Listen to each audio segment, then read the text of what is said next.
Qala al-musannifu rahimahullah ta'ala wa nafa'ana iyyakum wa nas'alullaha min barakati ulumihi. Bab bayanu tafsil thariq ila tahdhibil akhlaq. Penjelasan tentang jalan yang lebih detail bagaimana untuk memperbaiki, mengkilapkan, mendidik akhlak. Jadi bagaimana cara-cara agar kita, karena ini diawali sebuah asumsi bahwasanya akhlak itu tidak ujuk-ujuk ada, tidak ujuk-ujuk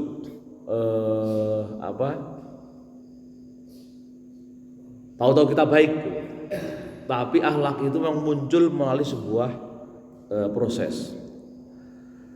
Saya bacakan takdirnya.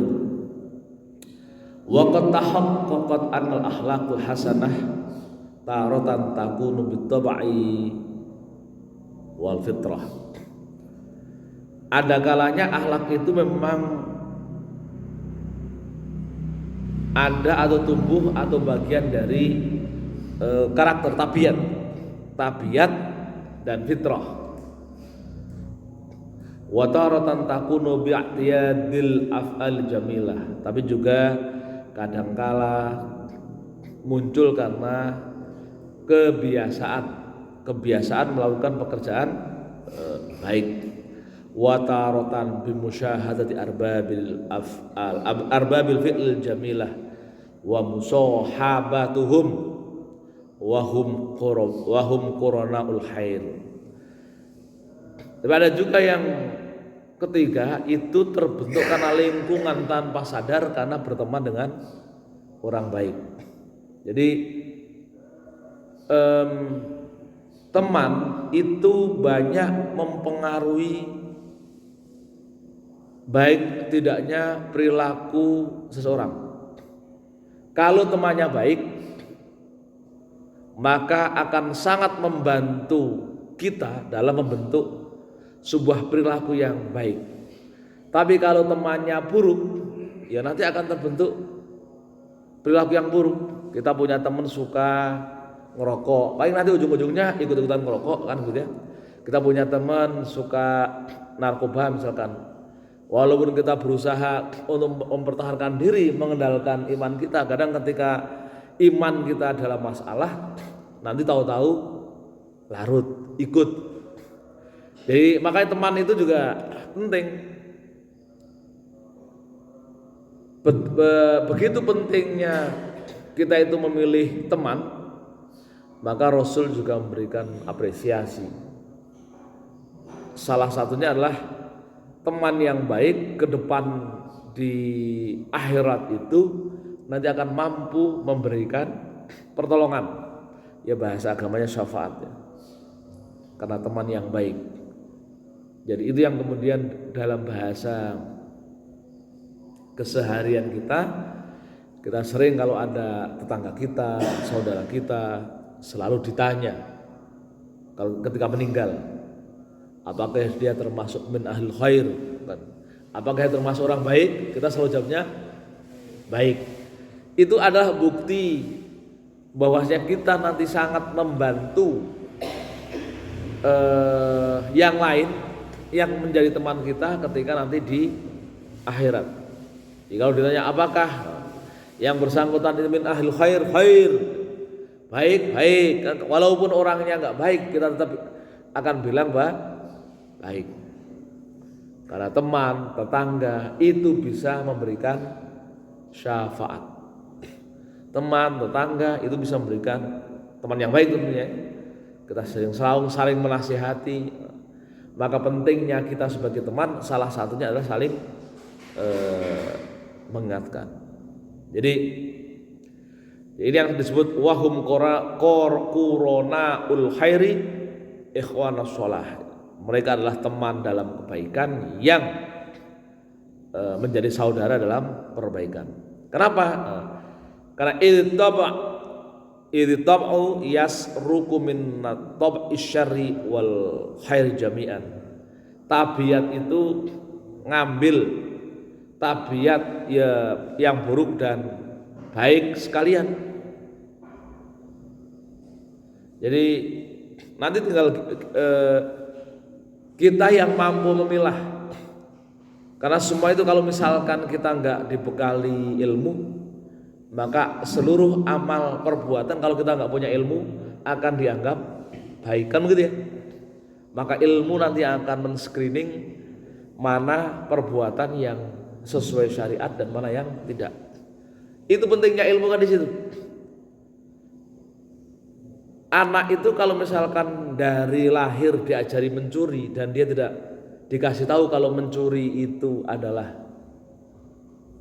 tidak baik, maka dia akan memiliki tabiat sebagai pencuri.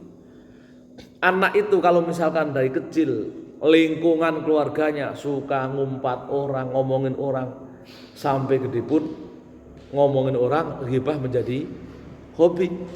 Karena tidak pernah ada yang mengingatkan. Maka penting kita punya keluarga, punya kerabat yang baik. Maka penting kita memiliki tetangga yang baik. Maka penting kita memiliki lingkungan yang baik. Karena itu mempengaruhi pembentukan bi'ah atau tabiat kita. Itu yang terpenting. Nah, ini menjadi salah satu jalan detailnya bagaimana kita mengasah akhlak kita biar menjadi akhlak yang baik. Qad arafta min qabl annal i'tidal fil akhlaq huwa sihatun nafsi. Sebelumnya telah dibahas bahwasanya menjaga keseimbangan di dalam akhlak yang berbasis nalar dan syariat itu adalah kondisi kesehatan atau kondisi jiwa yang sehat. Jadi berakhlak, bermoral dengan basis syariat dan nalar, tetap kita mikir ya, itu adalah kondisi dari sehatun nafs, jiwa yang sehat.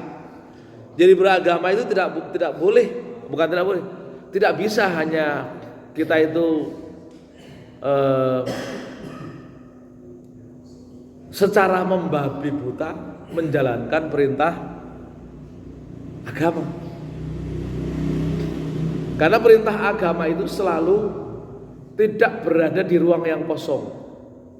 Maksudnya perintah agama itu selalu ada kondisi yang melingkupinya, yang kemudian kenapa ada perintah ini dan itu. Saya contohkan misalkan ayat tentang perang, waqtuluhum haitsu saqiftuhum, dan bunuhlah mereka sebagaimana mereka telah membunuh kalian. Nah, ini kalau dipahami, ditelan mentah-mentah, ayat ini mengajarkan saling membunuh. Waqatilul ladzina kafaru, dan perangilah orang-orang kafir.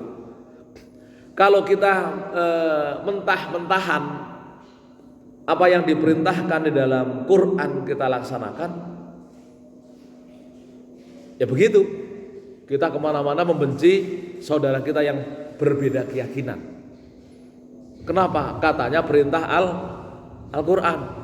Itu namanya beragama secara membabi buta. Gitu ya. Jadi itu di situ pentingnya akal dan syariat. Jadi syariat itu pun juga harus diimbangi dengan nalar akhlak.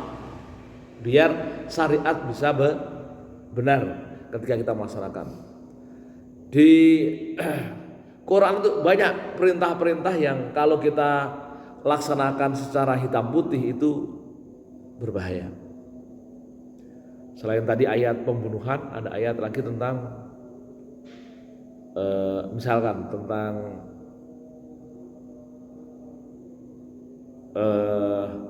hadis Rasulullah, misalkan ayyul a'mal afdal, perbuatan apa yang paling mulia. Apa kata Rasul? Al jihad fi sabilillah, perang di jalan Allah. Nah, itu kalau tidak pahami konteksnya, apa yang terjadi ketika muncul perintah itu bahaya. Nanti kita kemana-mana perang. Ada lagi di hadis yang lain, Rasul mengatakan ayyul a'mal afdal. Itu bunyinya as-sholatu fi waktiha, sholat pada waktunya. Nah, itu atau dihasilkan as-sholatu fi awwali waktiha, sholat pada awal waktunya. Itu juga kalau dipahami tanpa konteks itu juga bahaya. Ada lagi yang banyak hadis yang begitu. Maka dipahaminya sebagai bagian dari rujukan kita berakhlak harus kita gunakan nalar yang menunjukkan sehatun nafs, jiwa yang sehat. Maka wal mailu anil i'tidal saqamun wa maradun fiha. Orang kok sudah mulai geser itu termasuk penyakit. Jadi dari keseimbangan yang biasanya kita berakhlak menggunakan nalar dan syariat misalkan, lalu kita mulai cenderung ke satu saja atau berbasis akal saja, itu juga dianggap sebagai penyakit. Ya tadi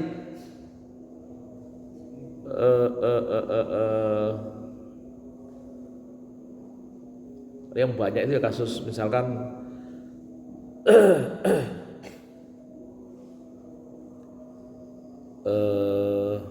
ada perintah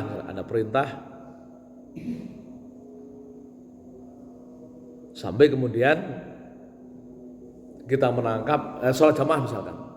Sholat jamaah itu kan ada hadisnya. Apa? Sholatul jamaati khairun min sholatil fardhi. Sholat jamaah bersama-sama lebih baik daripada sholat sendirian. Ini kan sama kalau dipahami secara letterlock, lalu kemudian seolah-olah sholat jamaah itu wajib. Ini ada sebagian yang menjadikan sholat jamaah segala-galanya. Jadi menganggap sesuatu melampaui standarnya itu juga menjadi penyakit. Bayangkan kalau misalkan sholat jamaah itu wajib, yang tidak jamaah berarti dosa. Kan begitu ya? Kalau kita mengikuti karena saking cintanya dengan hadis itu, lalu kemudian menyatakan atau menyampaikan pada orang-orang sholat jamaah itu wajib. Wah, itu udah melampaui syariat. Jadi cinta syariat gitu, berlebih-lebihan tidak baik juga kalau tanpa menggunakan akal, menggunakan ilmu. Banyak sekali.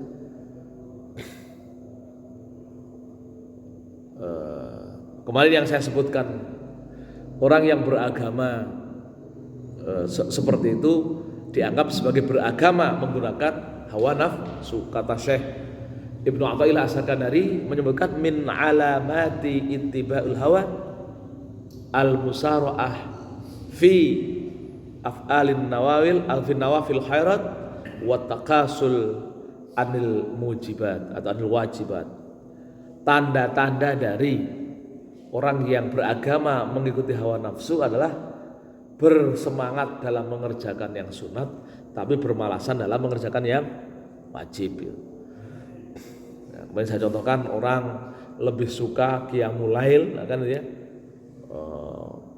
sholat qiyamul lail lebih khusyuk daripada sholat yang wajib dari 5 waktunya. Gitu. Itu contoh. Padahal sholat qiyamul lail itu sholat sunat dan seterusnya banyak. Jadi bersikap i'tidal menjadi penting. Kama annal i'tidal fi mizajil badan huwa sihatun lahu. Maka kemudian ketika menjaga keseimbangan dalam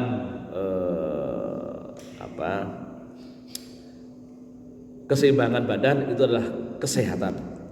Wal mailu 'anil i'tidal maradun fihi fal tahidul badan mithalan fanaqul. Jadi sudah mulai miring kecondongannya, itulah penyakit. Itu kemudian diumpamakan seperti sikap kita terhadap badan kita. Mithalun nafsi fi ilajiha bimahwir radha'il wal akhlaq radhi'ah anha. Maka dalam mengobati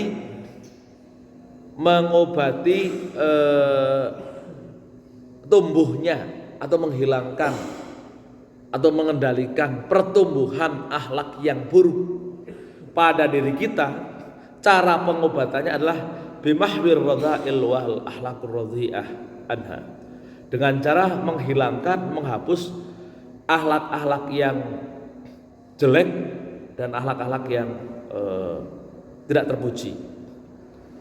Wajalbul fadha'il wal akhlaqil jamilah ilha, lalu kemudian memasukkan yang baik-baik pada diri kita. Itu jalur alternatif, jalur utama dalam memperbaiki akhlak kita. Kita minimalisir yang buruk-buruk, lalu kemudian kita perkuat yang baik-baik. Saya contohkan misalnya ini. Ini misalkan misal badan fi ilajiha bimahwil ilal anhu, penyakit badan dalam pengobatannya dengan menghilangkan cacat darinya. Wa kasbu sihhati lahu wa jalbuha ilaiha, dalam hal ini ya berusaha membuat sehat dan mencoba ya berusaha sehat, mengkonsumsi obat, mengkonsumsi makanan yang sehat. Nah, sama halnya misalkan orang ketika merasa pelit, kan begitu, merasa pelit dalam mengeluarkan harta kita, maka cara mengobatinya ya kita harus mulai sering memberi latihan yang secara bertahap. Jadi datangkan itu, nggak ada orang ujuk-ujuk berinfak, bersedekah besar, harus ada proses latihan. Jadi proses latihan mulai misalkan bulan ini mulai dari 1.000, itu minimal bisa mendesak rasa pelit kita. Bulan depan naikkan lagi, daya tekannya biar kuat, 5.000. Bulan depan lagi menjadi 10.000, bulan depan lagi 20.000. Terus begitu. Itu tuh mendesak amaliyah-amaliyah yang jelek di sisi kita. Tanpa itu tidak bisa, nggak mungkin. Ketika ada misalkan masjid membutuhkan wakaf uang untuk perbaikan atau untuk pembangunan, tahu-tahu nyumbang 1 juta misalkan, padahal selama ini belum pernah nyumbang yang 2.000, yang 5.000, tahu-tahu 1 juta, mesti itu kalau nyumbang ada motifnya. Oh, motifnya menjelang kampanye, kan gitu. Hanya itu aja kemudian jadi pemaksanya. Tapi masih mending, masih nyumbang. Jadi itu penting tuh, latihan. Latihan itu menjadi penting. Maka beberapa event yang itu menjadi event untuk latihan selalu diapresiasi oleh Allah melalui lisan Rasulullah. Kan begitu ya? Selalu diapresiasi. Misalkan orang biar terbiasa zikir, Rasulullah mengatakan, ya,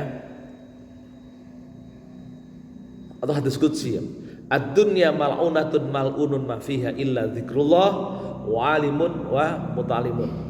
3 tempat yang bisa terhindar dari laknat Allah adalah majelis zikir, orang yang punya semangat belajar, ngaji, atau orang yang alim, orang yang berilmu. Kan itu kan, ini kan tempat-tempat latihan. Maka majelis ilmu, majelis taklim itu termasuk majelis yang dijauhkan dari laknat Allah. Lalu yang lainnya misalkan, ini majelis latihan. Contoh misalkan, huzurul alim afdhalu min sholati alfi raqatin, menghadiri, mengunjungi orang alim itu lebih utama daripada sholat sunat 1.000 rakaat. Maksudnya huzurul alim itu bukan sowan, bukan ngadep ke rumah lalu kemudian bebawaan, bukan begitu. Tapi huzurul alim di sini adalah menghadiri majelis ilmu. Kan begitu? Jadi tempat-tempat latihan untuk menjadikan kita menjadi makhluk yang baik, berakhlak, itu apresiasi. Ada lagi yang lain, yang kemarin menghadiri majelis taklim itu pahalanya seperti melaksanakan ibadah haji tam. Kan keren. Man ghada ilal masjid la yuridi illa liyata'allamahu aw yu'allimuhu al khair fakana ajruhu ka ajri hajin taman. Barang siapa yang bersegera menuju masjid untuk apa? Untuk belajar atau mengajar, maka dia akan mendapat pahala yang pahalanya itu sebesar orang menunaikan ibadah haji tam, haji yang sempurna. Coba kita datang bolak-balik ke sini dengan semangat untuk ngaji, dapat pahala haji tam. Itu tempat-tempat yang diapresiasi oleh Allah melalui lisan Rasulullah agar apa? Agar terbentuk karakter yang mapan.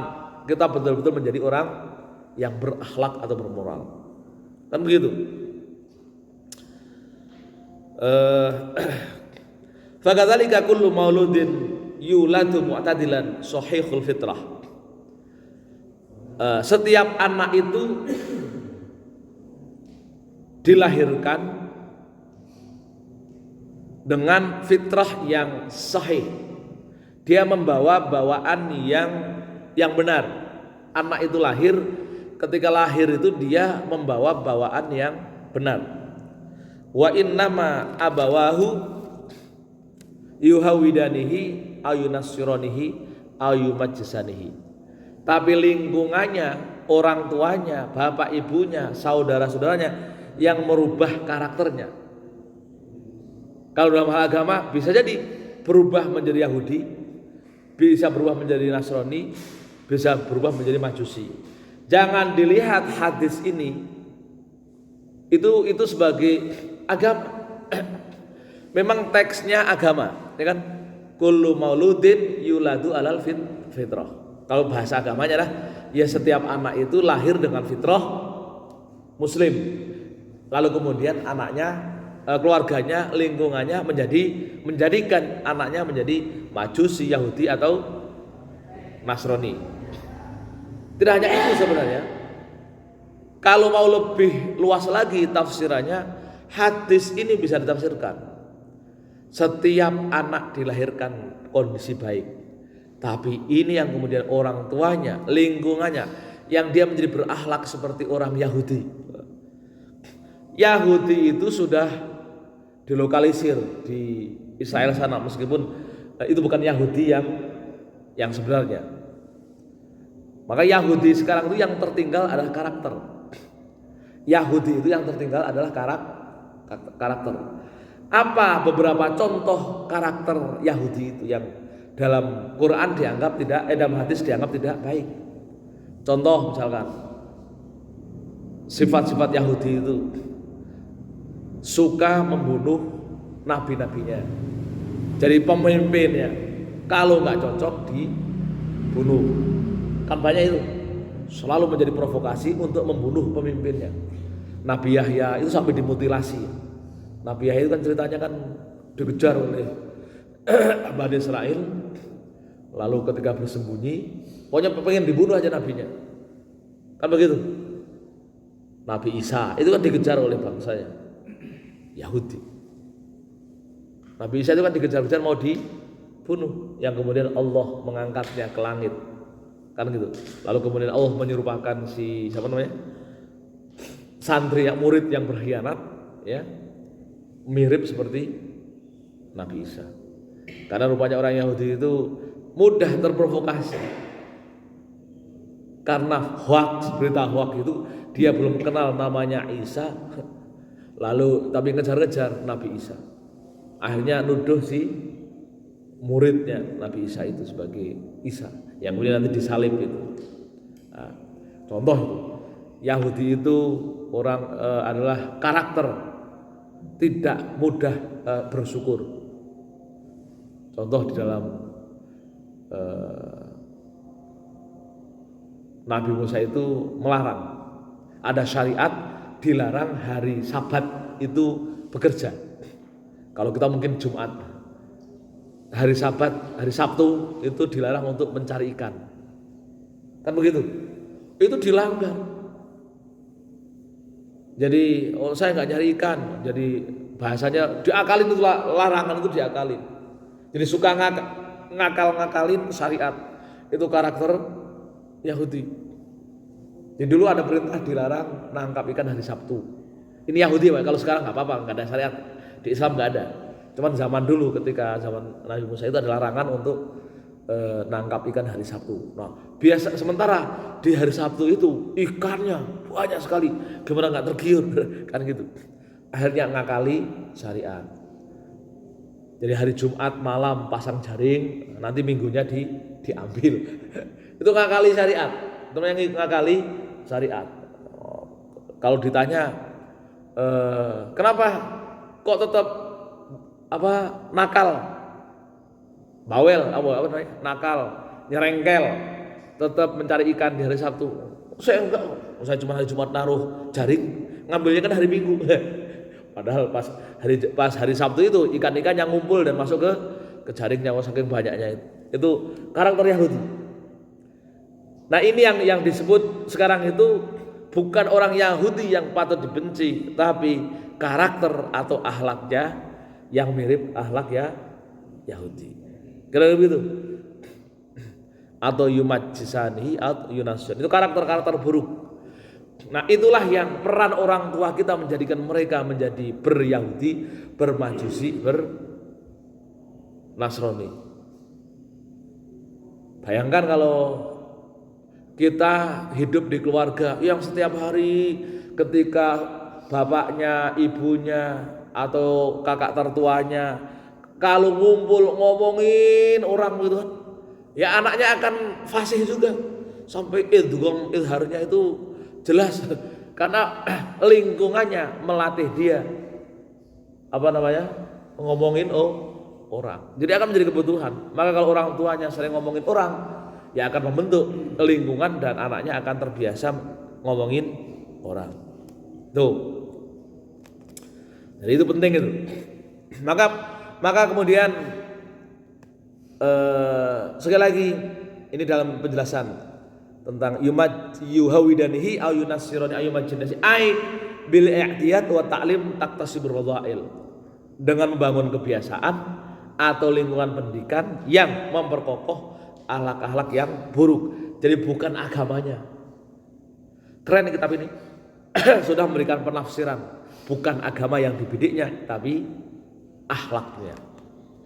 Wa kama annal badna fil ibtidai la yahluku kamilan. Karena dipahami bahwasanya badan ini tidak diciptakan sempurna. Ya. Wa innama yukmalu wa yuqwa bin nusu. Tapi badan ini akan menjadi sempurna, baik ya, kalau kemudian dia bisa dikuatkan dengan aktivitas. Wat tarbiyah bil ghoda, aktivitas yang baik dan pendidikan. Kan gitu. Dia bisa besar kalau dikasih makan, kan gitu. Wat tarbiyah bisa bagus kalau ada pendidikan. Fakadzalika nafsu tuhlaqu naqisatan. Jiwa itu juga diciptakan tidak sempurna. Tapi karena tidak sempurna maka qabilatun lil kamal, maka dia akan menerima penyempurnaan. Wa innama tukmalu bit tarbiyah wa tahdhibil akhlaq wa taghdhiyah bil ilmi. Dia disempurnakan dengan pendidikan. Maka kalau kita misalkan ya mendidik anak misalkan atau bahkan cenderung kita mendiamkan. Biasanya ini kalau anak di rumah model pendidikannya seperti apa? Kan cenderung dibiarkan kan? Maka kalau kita merasa nggak sanggup mendidik anak, diserahkan pada orang lain biar dididik. Karena tidak ada anak yang baik tanpa pendidikan. Wa tahdhibil akhlak, dan juga ngamplas akhlak, perbaikan akhlak.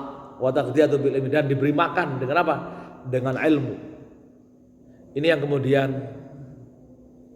belajar menjadi penting, bahkan wajib. Seorang anak yang misalkan boleh tanda kutip melawan orang tuanya hanya satu, ketika orang tua melarang anaknya untuk thalabul ilmi.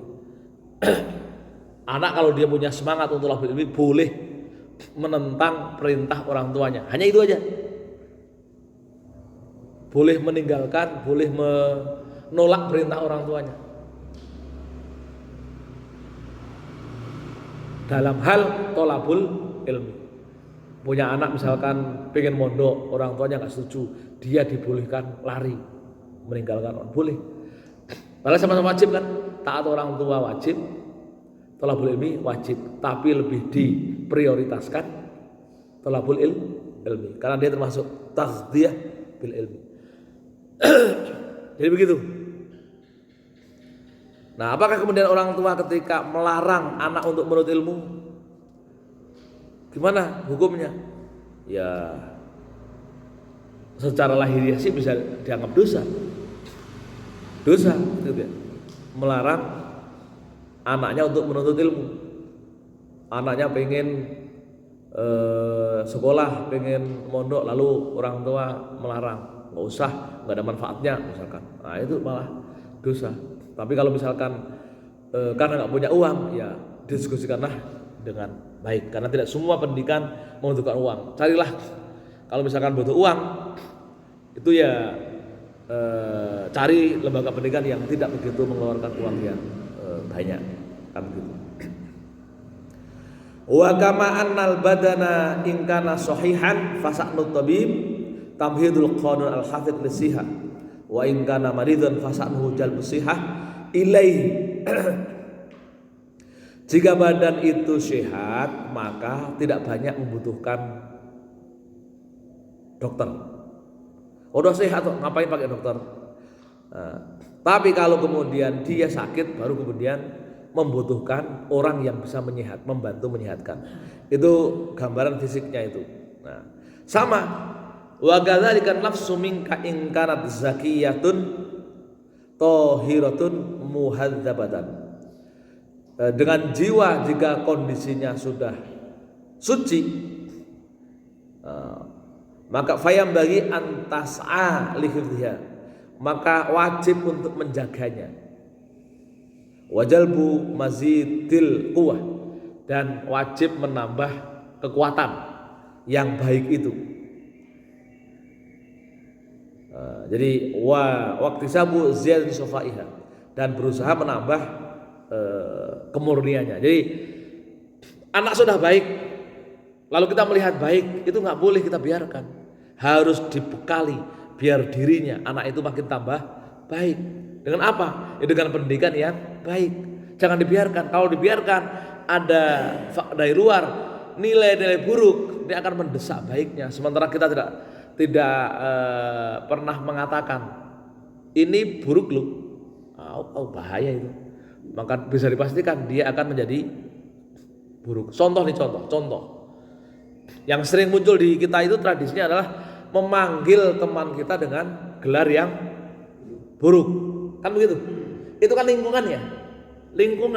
Tapi karena kita tidak pernah membenahinya, maka itu menjadi budaya, menjadi tradisi. Itu mendesak nilai-nilai kebaikan yang ada dalam jiwa kita. Lalu kita biasa dengan tradisi buruk itu, karena nggak ada yang benahin dan tidak ada yang mentarbiyah. Dan banyak itu di lingkungan kita, banyak yang buruk-buruk dibiarkan. Contoh lagi yang lain, kebiasaan memasuki rumah orang lain nggak pakai salam. Itu kan kebiasaan kebiasaan yang tidak baik, tapi tidak ada yang mengingatkan, tapi dianggap seolah-olah baik, kan gitu ya. Padahal di Quran jelas itu, jangan masuk ke dalam rumah tanpa izin pemiliknya. Ini hal-hal yang contoh ya. Ini banyak hal yang contoh kebiasaan, tapi ya mungkin kita harus nyari dalil baiknya saja. Contoh lagi misalkan, tapi mohon maaf, ini bisa jadi benar, bisa jadi baik, bisa jadi Tapi dalam konteks saya masih melihat baiknya. Kita kalau ada hajatan, kok hajatan ya?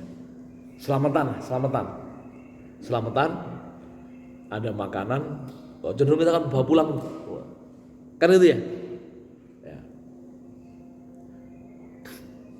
Itu bisa bermata dua itu, bisa baik, bisa buruk, bisa baik, bisa buruk. Apa yang disebut baik dan buruk? Misal begini, kalau orangnya itu berlebih, mungkin itu akan menjadi kebaikan daripada nggak dimakan dibuang ya. Tapi kalau orangnya kekurangan, kadang ada orang yang maksain mengadakan sesuatu, lalu anaknya itu dilarang untuk makan karena ini buat memuliakan nanti tamu yang mau ngaji misalnya. Nah tahu-tahu habis ngaji diangkutin semua, misalnya gitu. Padahal anak-anaknya nungguin sisa biar nanti bisa menikmati itu. Kan adatnya begitu. Adatnya itu begitu. Ya, yang benar itu sebenarnya begitu. Kalau misalkan kita apa-apa ketika ngambil sesuatu jangan dihabisin. Ini dulu cerita dulu saya kan begitu. Dulu cerita saya ternyata kan pengajian dari guru saya itu menjadi bermanfaat sekali. Penting pesan. Jadi gini. Kalau kamu bertamu lalu disuguhin makanan, ketika kamu pengen makan sekedarnya, jangan sampai habis. Jangan sampai Karena ada orang-orang yang baik itu ketika ada tamu memaksakan memuliakannya. Dengan apa? Menyajikan makanan. Itu maksain. Nah, karena maksain ini kan mungkin keluarganya jarang makan enak tuh. Tapi dia maksain karena untuk memuliakan tamu. Kalau tamunya nggak tahu diri, disuguhin enak dihabisin. Nah, itu akhlak. Padahal kalau kalau guru-guru saya dulu ngajarin, kalau kamu bertamu jangan sampai ketika makan itu dihabisin. Kenapa? Karena itu yang ngintip tuh banyak tuh anak-anaknya. Banyak itu. Ini contoh itu. Tapi di kita kan enggak. Pokoknya kalau ya untung aja rata-rata kalau ngadain hajatan banyak orang yang mampu dan memang dipersilahkan. Ayo ambil habisin. Itu masih mengandung nilai kebaikan. Ya udah habisin aja. Jadi itu pentingnya. Sekali lagi jamaah sekalian, penting bagi kita semua beragama, berakhlak, basisnya syariat, tapi juga didukung oleh kekuatan nalar dan otak kita, ilmu kita. Karena tanpa itu akan jadi masalah. Ada kata, ini sekali saya kutipkan lagi kata seorang sufi Ibnu Athaillah itu mengatakan begini. Rubbama fatahalaka babut ta'ah wa ma fatahalaka babul qabul. Barangkali jiwa kesadaran untuk taat beragama kalian sudah dibuka. Maka orang rajin pergi ke masjid, rajin sholat jamaah, rajin wirid, rajin sholawatan. Wa ma fatahalaka babul qabul. Tapi banyak yang juga tidak sampai ke pintu diterimanya itu, tidak sampai. Jadi akhirnya apa yang terjadi? Semangat dalam menjalankan ketaatan, tapi kemudian merasa benar dengan ketaatan itu. Maka orang yang tidak mengikuti itu dianggap salah. Misalkan lagi semangat ngaji, wah kamu harus ngaji, biar sampai maksa-maksa orang, misalkan begitu. Itu sudah dibuka pintu ketaatannya, tapi belum ada perubahan karakter. Jadi babul qabul belum sampai, pintu diterimanya belum sampai. Orang lagi cinta sholat jamaah, maka yang nggak sholat jamaah wah kamu deh kalau nggak sholat jamaah nanti dibakar rumahnya. Karena ada hadis kalau orang rumahnya dekat masjid nggak sholat jamaah, rumahnya dibakar. Jadi karena baru taat saja menunjukkan dia menjadi orang soleh. Dan itu sering kita itu begitu, sering merasa benar terhadap apa yang disampaikan sampai kemudian menafikan kebenaran di tempat lain. Itu yang disebut Ibnu Athaillah mengatakan rubbama fatahalaka babut ta'ah, pintu ketaatan bagimu sudah dibuka, wa ma fatahalaka babul qabul, tapi pintu qabulnya tidak diterima. Maka lebih baik wa rubbama qadha 'alaika bidzambi, lebih baik kamu ini melakukan perbuatan dosa, nah gitu. Fakana sababan lil wusul, tapi bisa menjadi sebab sampai kepada Allah. Apa maksudnya? Ya pernah melakukan dosa, tapi karena melakukan dosa itu, lalu kemudian dia sadar, baliknya 100%. Dan banyak itu. Misalkan begini. Ini cerita yang mungkin sering kita dengar. Yang kemudian orang itu mendapatkan rahmat Allah. Cerita yang seorang pelacur lalu melihat, pelacur itu kan jelas pendosa, kan itu ya, banyak dosanya. Lalu melihat binatang, anjing anjing yang hina, yang kadang kalau kita diburu-buru untuk dibunuh, kan begitu. Karena dia kehausan, tergerak hatinya. Dia orang banyak dosanya, lalu tergerak hatinya. Karena apa? Oh, ini bagian dari makhluk Tuhan yang harus dijaga, jangan disia-siakan. Dia hanya mikir begitu, mikir kalau ini adalah makhluk Tuhan yang harus dijaga, jangan sampai mati. Lalu dia dengan sepatunya, dengan bootnya ngambil ke sumur, lalu diminumkan ke anjing itu. Itu menjadi wasilah turunnya rahmat. Itu yang disebut wakana warubbama qadha 'alaika bidzambi. Barangkali kamu itu diberi setiap hari itu dikelilingi dengan perbuatan dosa, tapi bisa wakana sababan lil wusul, tapi bisa menjadi wusul sampai kepada Allah. Keimanannya menjadi tiba-tiba tumbuh, lalu kemudian turun rahmatnya.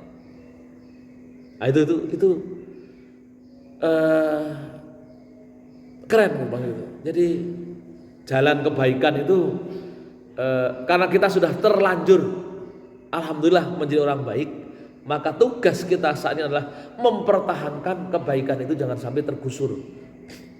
Karena serangan-serangan untuk menjadi tidak baik itu banyak sekali di sekeliling kita. Banyak sekali. Dan itu sering tidak sadar. Apalagi sekarang musim teknologi informasi dengan teknologi WA, TikTok dan sebagainya. Ceramah sebaik apapun dari gurunya, kalau di TikTok, di WA dan seterusnya, dianggap kita baik, udah masuk tanpa screening. Lalu kita mengikuti fatwa-fatwa dalam WA, dalam TikTok dan sebagainya. Kan begitu, berubahlah kita. Udah, wassalam. Itu fenomena modern yang harus kita antisipasi. Jadi sekali lagi, cara mengobatinya adalah dengan begitu. Jadi menghadirkan lawannya. Jadi kalau misalkan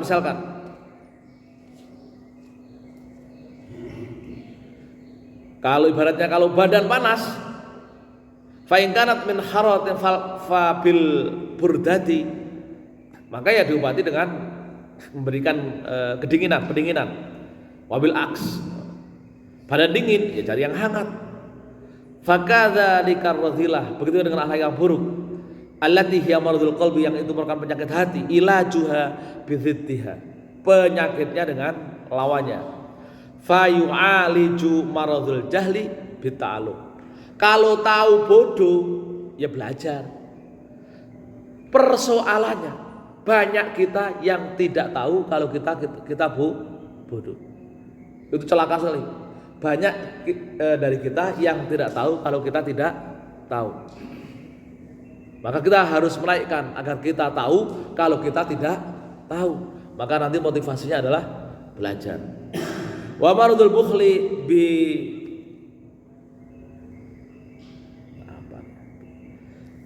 bitasakhi, sakit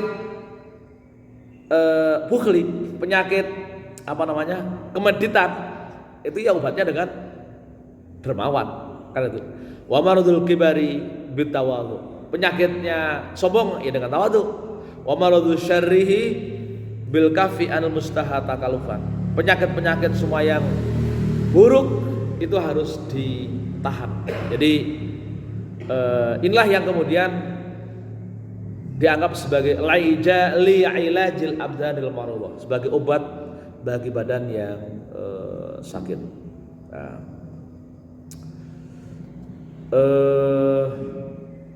wasabru limudawati marzul qalbi. Nah, jadi mararatul mujahadah wa sabru, ya, keberlangsungan konsisten dengan komitmen dan serius serta sabar itu dianggap sebagai pengobatan penyakit hati. Bal aula, bahkan itu lebih utama. Karena fa inna maradul badani yukhlasu minhu bil maut. Sakitnya penyakit badan itu akan hilang bersih dengan kematian. Jadi kita itu akan sembuh dari penyakit kalau mati. Kalau kita mati, seluruh penyakit hilang semua. Kan gitu. Penyakit apa saja itu hilang. Karena juga langsung dimakan. Penyakit gula mati, oh langsung gulanya diambilin. Karena gitu. Punya stroke, kolesterol langsung kalau mati langsung kolesterolnya hilang. Wa maradul qalbi wal iyad billahu taala maradun yadumu ba'dal mauti abadal abad. Hatinya penyakit hati itu adalah salah satunya adalah memohon perlindungan kepada Allah, dan itu kalau tidak diobati maka dia akan senantiasa menempel. Jadi ini bedanya dengan penyakit hati. Kalau penyakit badan sembuh dengan kematian, kalau penyakit hati itu setelah kematian tetap akan nempel. Karena itu nanti yang dihisap, dihitungkan landasannya itu, penyakit hati itu. Apakah nanti misalkan sebagai penambah atau pengurang? Kalau amaliyah yang muncul kebajikan maka dianggap akan menambah. Tapi kalau keburukan maka itu akan menjadi pengurang kebaikan yang kita punya. Wallahu a'lam bishawab. Demikian, barangkali ada yang mau didiskusikan, saya persilakan. Kalau nggak ada kita tutup. Marilah kita akhiri